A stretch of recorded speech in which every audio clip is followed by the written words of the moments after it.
Terima kasih untuk Anda yang masih bergabung bersama dengan kami dan di segmen ini kita akan review jalannya perdagangan di sepanjang hari ini di mana volatilitas indeks harga saham gabungan cukup tinggi pemirsa dan kami ingatkan kembali Anda masih bisa berpartisipasi di WhatsApp interaktif di 0812 di 8788 di 3723 seperti yang tertera di layar televisi Anda nantinya.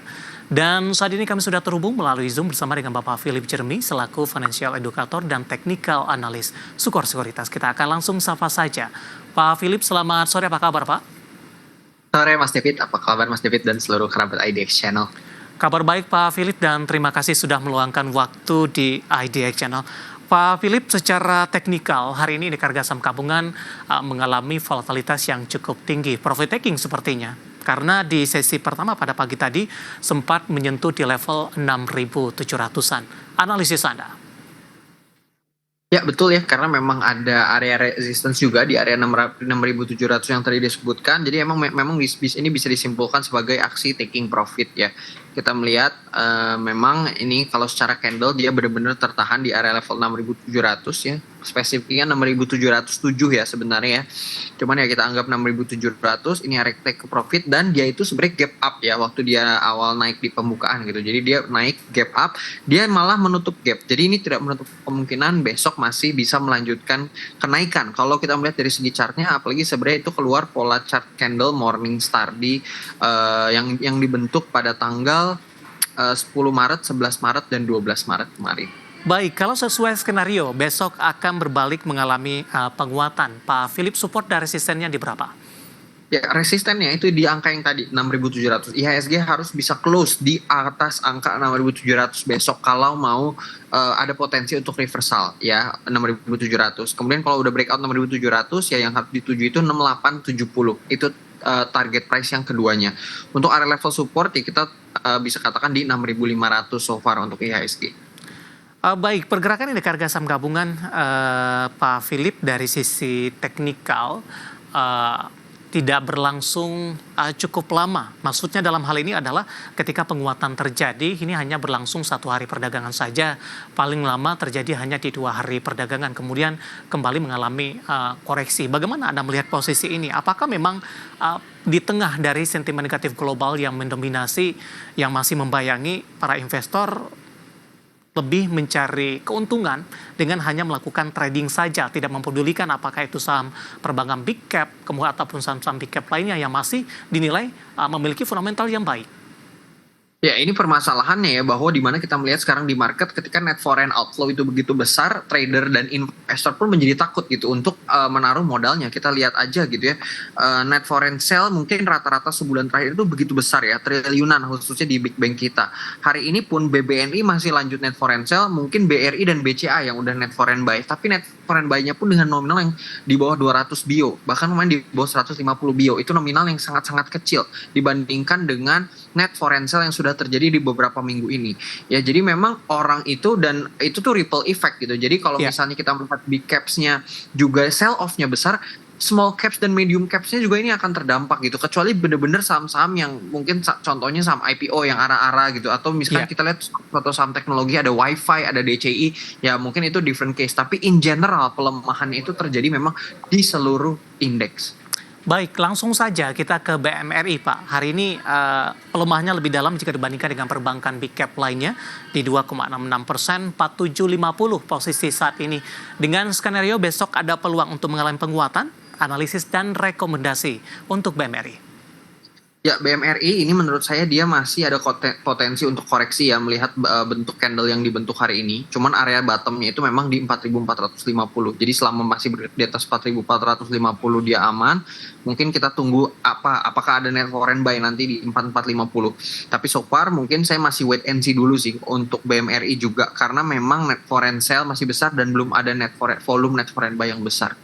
Baik, dari BMRI kita bergeser ke BBRI Pak.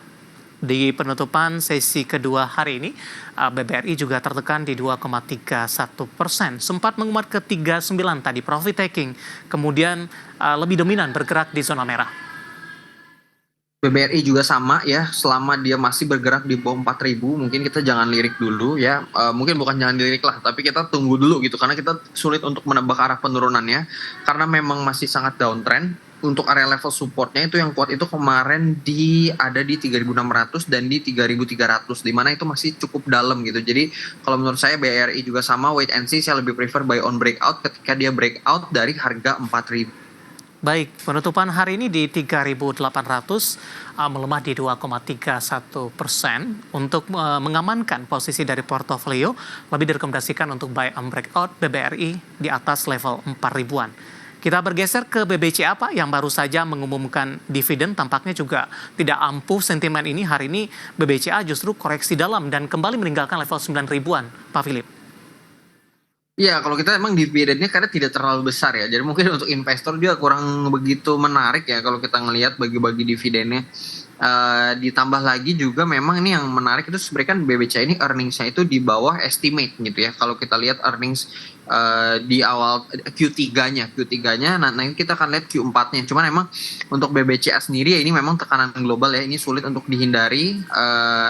BBCA supportnya yang paling penting itu dijaga di atas harga 8.600 lah ya. Sekarang udah di 9.000. Selama dia di atas 8.600, kalau mau averaging saya sarankan averaging di atas harga 9.300. Lagi-lagi memaksimalkan profil risiko, Pak Philip? Iya, iya betul ya. Jadi profil resikonya juga kecil aja masuknya, kemudian juga dollar cost averaging aja gitu. Jadi kita belinya bertahap lah, jangan all in cash. Baik, BBNI Pak, masih dari perbankan big cap. Hari ini ditutup flat 4530. Teknikalnya juga sama, sesi pertama sama-sama menopang indeks harga saham gabungan, kemudian profit taking hingga ISG kembali mengalami tekanan. BBNI saya cuma akan sarankan buy on breakout 4.800 ya. Jadi di bawah 4.800 sabar dulu. Mungkin kalau dia nyentuh 4.000 lagi ya, nyentuh 4.000 lagi itu ada support kuat, kita bisa cicil beli di 4.000. Tapi kalau mau beli mending sekarang nanti buy on breakout di 4.800. Baik, analisis dan rekomendasi dari beberapa saham perbankan big cap pemirsa, dan lagi-lagi keputusan investasi tetap ada di tangan pemirsa IDX Channel.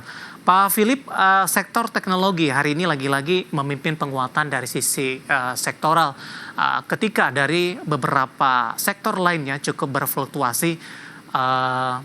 Sektor teknologi tampaknya cukup stabil, terus mengalami penguatan dengan catatan saham DCI masih bisa diperdagangkan. Nah, bagaimana Anda melihat posisi DCI dengan harga yang semakin premium, new all time high setiap hari, dan mencatatkan auto reject atas setiap hari?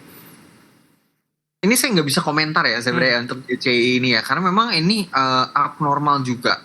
Dan menurut saya ini menyinggung sedikit mungkinnya bahwa dia tidak masuk, dia nggak suspend gitu ya si DCI. Kenaikannya ini luar biasa loh ya, kita lihat dia arah itu udah dari bulan Februari Maret dia arah berturut-turut ya. Ini saya nggak bisa komentar. Saya mau rekomendasikan entry juga nggak bisa karena ini bener-bener ucuk, saya juga nggak bisa tebak.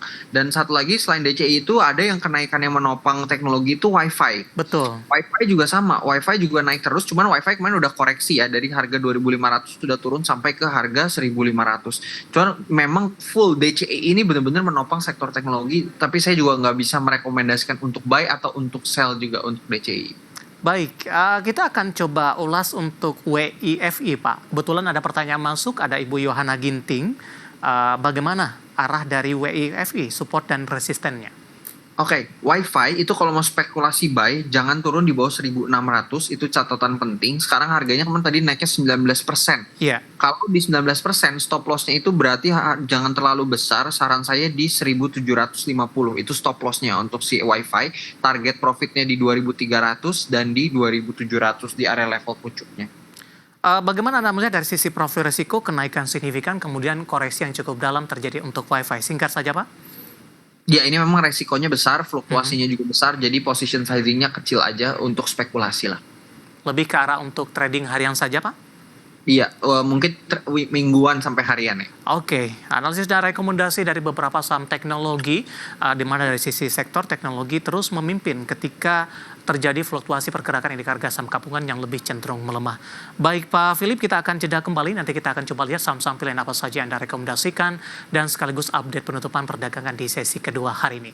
Dan pemirsa, kami akan segera kembali sesaat lagi.